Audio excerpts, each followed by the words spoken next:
दोस्तों नमस्कार। मैं हूं आपका दोस्त आशीष कुमार। दोस्तों, today we are joined by three highly renowned personalities who are well known names in the world of Hindi literature। जी हाँ दोस्तों, उनके जो नाम हैं they are Raksha Sinha ji, celebrated for her creations in both Hindi and English। क्यों कहती हो कविता तुम्हें क्या जरूरत है, पुराने इश्क की याद में हो या पैसों की जरूरत है।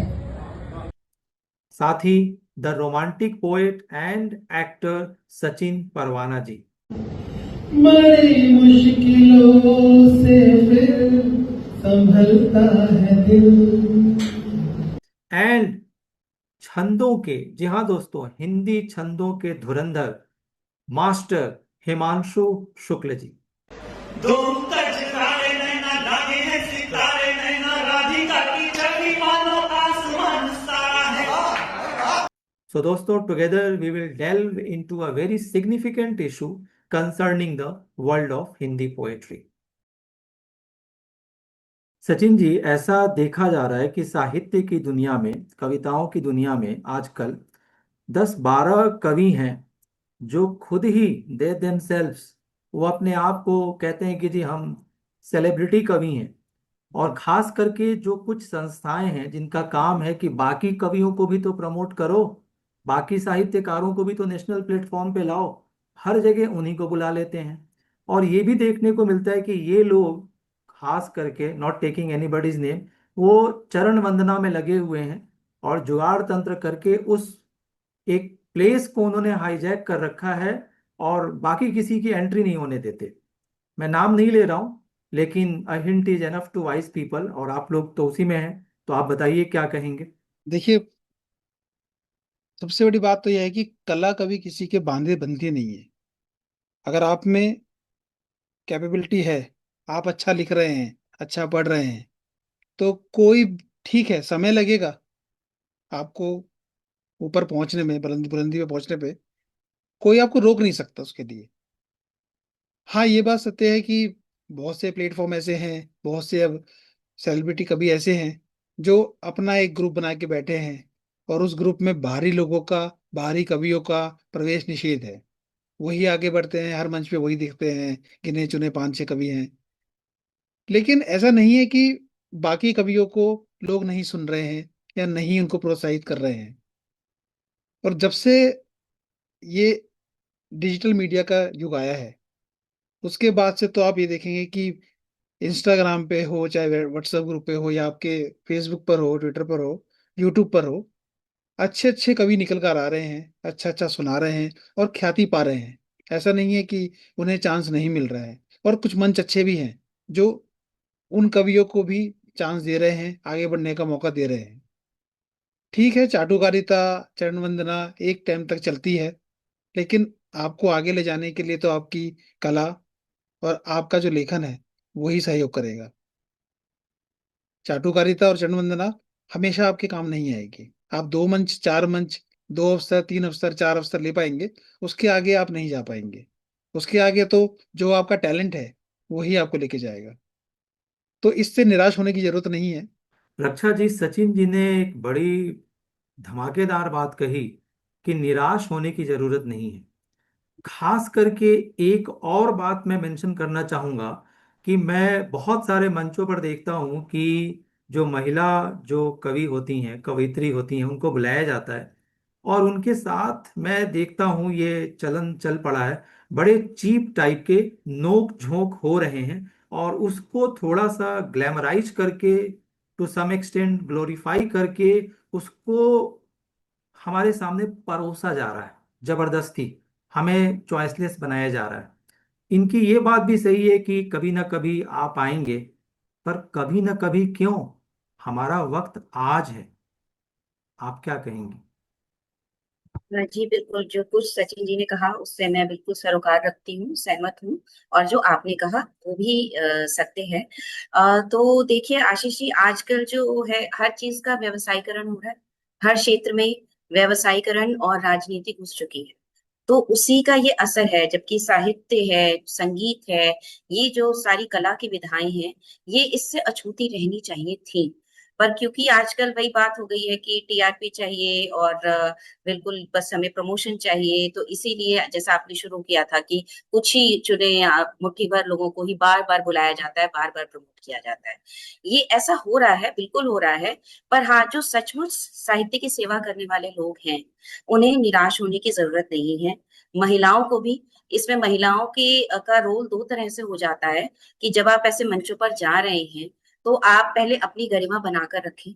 आप इस तरह की किसी भी तरह की कोई आपके साथ हो रही है ऐसी एक्टिविटी, तो आप उसे पहली बात तो प्रोत्साहित ना करें। आप अपने साथ उस तरह का कुछ होने ना दें।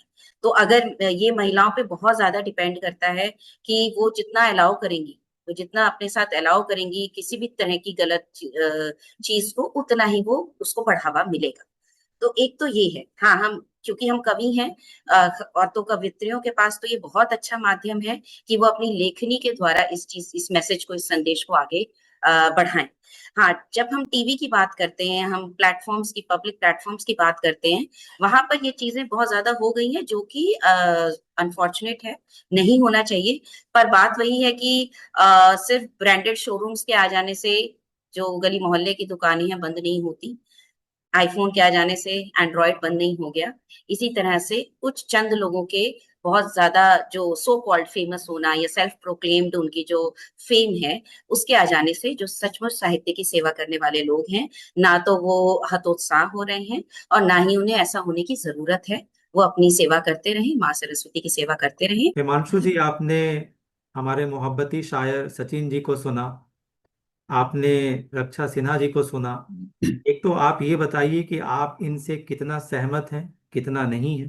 दूसरी बात, इस बात को मैं खास करके अंडरलाइन करते हुए दोबारा से पूछूंगा कि ये जो 10-12 जो कवि लोग हैं जिन्होंने इस पूरे कविता समाज को इस नाम से उस नाम से प्लेटफॉर्म्स को कैप्चर कर रखा है, बहुत से आम लोग इस बात को फील कर रहे हैं कि भाई बाकी चेहरों को भी लाइए। लेकिन आपको क्या लगता है कि इसमें क्या जनता भी रिस्पॉन्सिबल है? वो अपना टेस्ट बदलने को तैयार नहीं है। और एक अहम बात जो रक्षा जी ने अभी अभी कहा, टीवी पर कब आएंगे? आज सोशल मीडिया टीवी पर भारी हो गया है। तो ये हम सबको समझ में आ जाना चाहिए, खास करके वो जो हमसे पूछ रहे हैं। ऐसे बहुत सारे चैनल देखते हैं कि एट द सेम टाइम उनका जो व्यूअरशिप है उसी समय यूट्यूब पर उससे कहीं ज्यादा होता है। तो इन तमाम बातों को ध्यान में रखते हुए आप अपने अंदाज में इसका आंसर कैसे देंगे? देखिए, सबसे पहले तो मैं सचिन की और रक्षा जी की दोनों की बात से सहमत हूँ। सचिन ने जो अपना व्यू दिया कि अगर आप में क्षमता है, आप में प्रतिभा है, तो वो छुपेगी नहीं। आप सूरज के ऊपर बादल आएंगे, कुछ देर तक रहेंगे और वो हट जाएंगे, लेकिन सूरज चमकेगा। समय लगता है। मैं अपनी बात करूं तो मैंने भी कॉलेज से लिखना शुरू किया, उसके बाद गैप हुआ। फिर जो जैसे जिंदगी चलती है, आप जॉब में चले जाते हैं, शादी होती है, वो समय होता है जो वहाँ पे ड्रॉप होता है।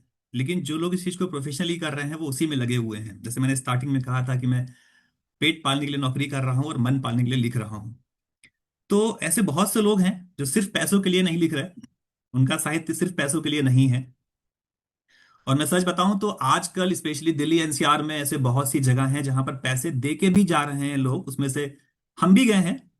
हम भी गए हैं जब हमने शुरुआती दौर में शुरू किया कि हम हमारी रील बन जाएगी, हमारा वीडियो आ जाएगा, एटलीस्ट हम स्मार्ट टीवी के ऊपर यूट्यूब पे देख सकेंगे उसको। और हमने दिखाया भी है अपने घर वालों को, अपनी फैमिली को। ये स्टार्टिंग सब ऐसे ही कर रहे हैं आजकल के जो जनरेशन है।